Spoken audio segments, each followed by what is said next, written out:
welcome back.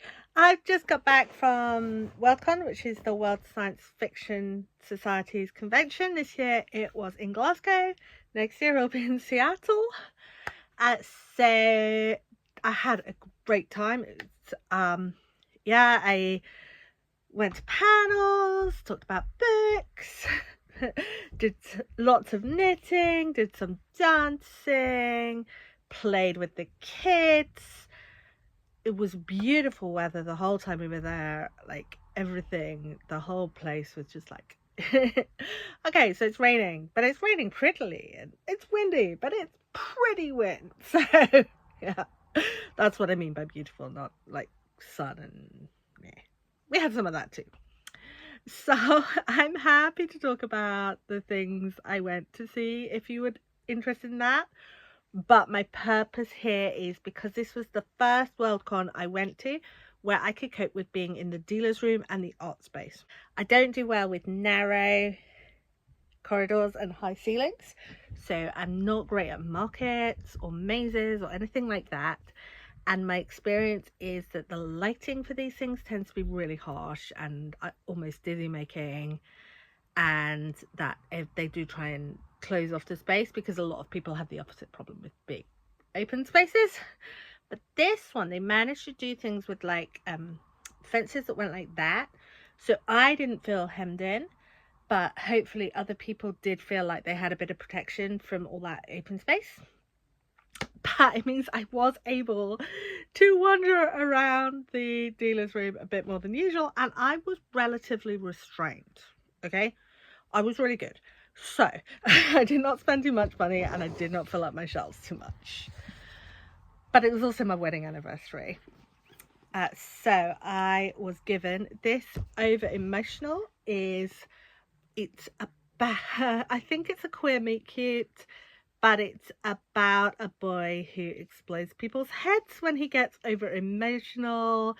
This guy, David Fenn, was in one of the panels we went to about YA and the city.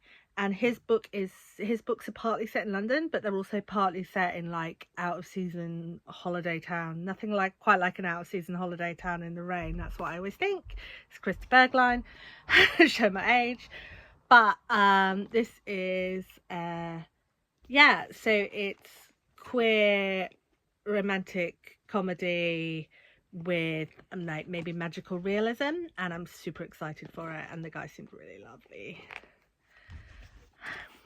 And also Sorrowland by Rivers Solomon. Rivers Solomon also just a totally excellent human being. They are just amazing and wonderful and bubbly and charming and just everything you could possibly want in a human being. And their books tend to be just perfection in words. So I don't know anything about it other than excellent human being who writes stuff I know I like, but there you go. So that was my presents. And the next thing this is the one I actually bought. I have a feeling I bought a textbook, like a novel as well, but I can't remember what or where, so I might find out later. But I bought this graphic novel. It's actually graphic short stories. And it's called Anticucho and Other Peruvian Cyberpunk Stories. Now, anticucho is a type of Peruvian food, and I was like, if there's no food in that book, I'm going to be really disappointed. But luckily, there was a sign saying that it was all about, so apparently the title story is all about Peruvian street food. And the guy at the stall was super excited that I knew that it should be about Peruvian street food. So yeah, I'm super hyped for this when I get around to it, and I'll let you know how it goes. Now, my last book is a bit different. I picked up this Board Game Knits, which is like, I love games. I've been doing a lot of knitting now, but it's like, this is Hanabi shawl. We never got into Hanabi, but I think that's because we were playing it wrong. And I'd be willing to give it another go if we had people who knew it. Let me find something more like what I actually play.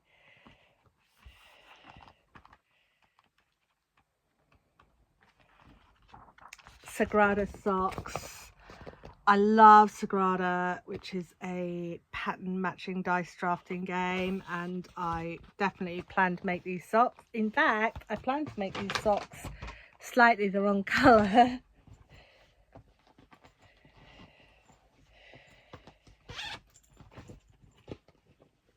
With this sock bundle that I bought. So I did buy rather too much yarn, but I've got this sock bundle which is not quite enough colours for the Sagrada, but I'll match it with a grey. I bought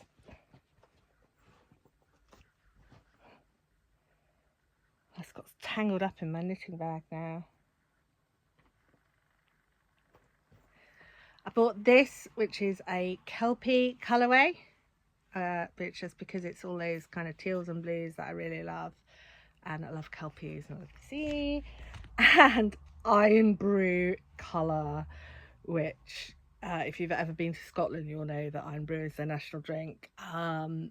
Yeah, I think even more than whiskey, actually. If you're sitting there going, but what about whiskey? Sure. But it's an amazingly wonderful, like, bright orange caffeinated drink, which is impossible to describe. And it's got like a blue label, and yeah, so this is Iron Brew, and I am gonna find a suitable pattern for this. Yeah, so that is my purchases. This is the other thing I bought, Mysterium Kids, because we love Mysterium Adults, but it needs 3 people, and we don't always have 3 people around. And in this game, you have a little tambourine and cards, and you have to make the sounds on the cards, and people guess what it is.